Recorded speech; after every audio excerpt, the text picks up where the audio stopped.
the unforgettable story of a young widow held hostage at gunpoint. Her captor, an escaped killer on a rampage. But the captive somehow manages to turn desperation into salvation for them both. A new movie bringing their dramatic story to the big screen tonight as the murderer's mother tells my Nightline co-anchor Byron Pitts about his remorse and gratitude. It was mass murder. The judge had been shot. A deadly shooting inside an Atlanta courthouse. A judge, his stenographer, murdered. Everybody is now working on this case. The suspected gunman, that man, caught on surveillance camera escaping down a stairwell. Brian Nichols was on trial for rape. Before this day would end, he'd killed twice more. I think you're seeing SWAT officers coming out now. For 26 hours, Atlanta was on lockdown, the nation riveted. Evading capture, Nichols weaved his way to Duluth, Georgia, a suburb 27 miles outside the city. Brian Nichols came to my house at 2 o'clock last night. That 911 call ended the manhunt. That voice, 26-year-old Ashley Smith, held hostage by a killer for 7 torturous hours. Breaking story right now. And now, 10 years later, it's become a movie. My name is Ashley Smith. You scream again and I will have to kill you. Captive, starring Kate Mara as Ashley Smith and David Oyelowo as escaped killer Brian Nichols. You're not going anywhere. God, please help me. Smith and Nichols had no connection, had never met, until he put a gun in her back and pushed his way into her apartment. I prayed to God that, please just, if you can get me out of here alive. It's not that I didn't care what happened. I was just trying to prepare for the worst. She's now 37. Back then, Smith lived alone, a recovering meth addict, a dead-end job. She'd lost custody of her 5-year-old daughter and her dignity after the murder of her husband years earlier. What do you want people to take from this movie? I really want people to see that it's never too late to turn your life around.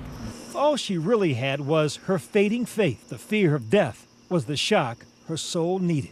I really believe beyond a shadow of a doubt that Jesus Christ took the body of Brian Nichols. I could just feel the power of God. It was almost like I knew he was there. The guns are in the bathroom and you're trying to figure out what to do next. Walk me through that. I thought about grabbing the guns, but then I thought, you know what? I've never used a gun in my life. When he said, if you do what I say, I won't hurt you, I had to believe him. The going would get worse before it got better. Nichols wanted drugs. Smith kept crystal meth in her apartment. Do it.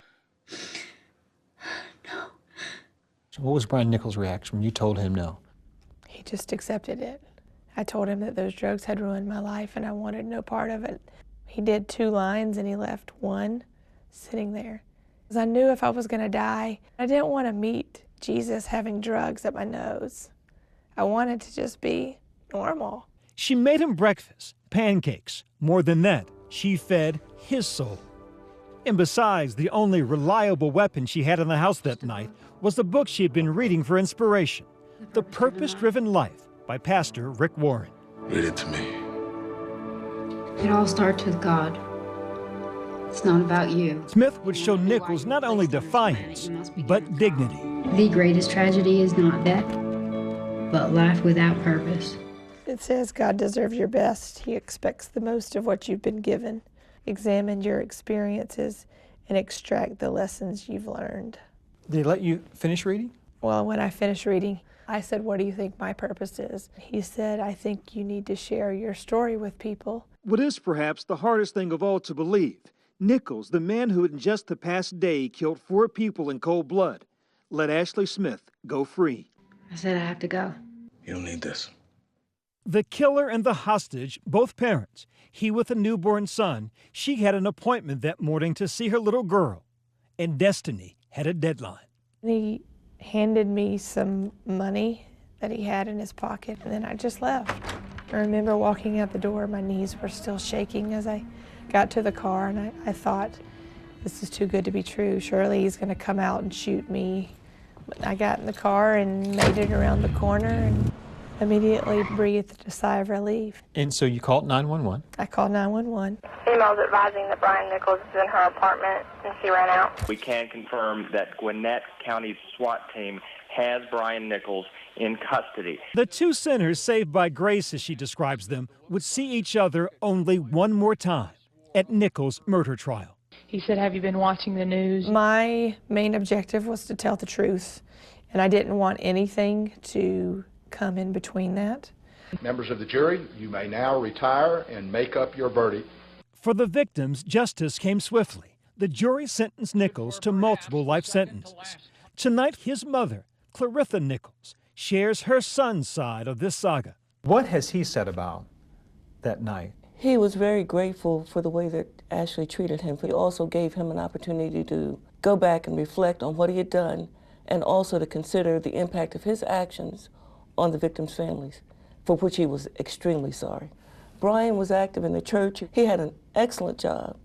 He lived in a very upscale community. It's something that none of us would have expected. And Brian, when he looks back on it, can't believe that he did it. Off camera during our interview, Nichols' father breaks down in tears. We could hear him weeping. Is that your husband? Yes. He's crying? Yes. Okay. Explain that. We had so much hope and promise with Brian, and to have his life go in this direction has been just absolutely devastating. So there were more than just the 4 people who died. Ashley, there were more victims. Yes. He was armed with guns, she with God's word. It was the spiritual part of their encounter more than the shock value of her captivity. Could you forgive me? That drew 2 A-list Hollywood stars to the story. In a different world, under different circumstances, I could be him. I There felt for the that, grace of God go out. But basically, and so, you know, it really made me appreciate being able to be with my kids, being able to be with my wife. To me, it's a very hopeful story. Ashley's story is inspirational to me, and I think can be to anyone. The one-time drug addict, now mother, wife, career woman, inspiration, sinner, saved by grace. You two have never spoken since that night at your apartment. But if you could, what would you say to him now? I would tell him thank you for allowing God to let him let me live. You know, all I did that night was lay down my brokenness to God and give it all to him. For Nightline, I'm Byron Pitts in New York. Captive is in movie theaters nationwide.